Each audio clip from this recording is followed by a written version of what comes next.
प्रश्न है जिसमें दिया है कि एक धन 4% वार्षिक ब्याज की दर से 3 वर्ष के लिए किसी को दिए और वही धन फिर दूसरे आदमी को 5 वर्ष के लिए दिए।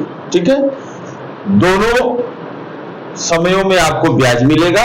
उस ब्याज में अंतर 400 रुपए का है, यानी 3 साल बाद जो ब्याज आप पा रहे हैं साधारण ब्याज और 5 वर्ष बाद जो साधारण ब्याज पा रहे हैं, दोनों में अंतर कितना है? 400 रुपए का है। तो मूलधन बताइए।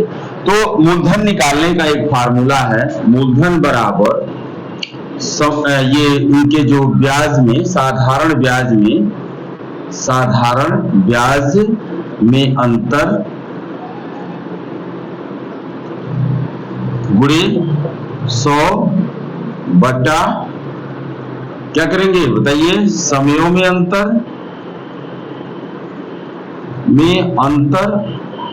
गुणे दर कर लेंगे।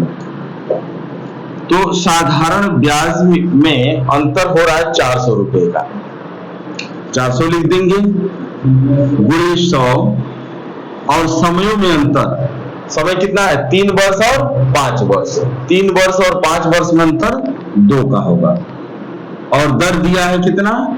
4%। ठीक है, ये 4 से इसको 100 बार में काट देंगे, फिर 2 से चाहें तो आप इस 100 को 50 बार में काट देंगे।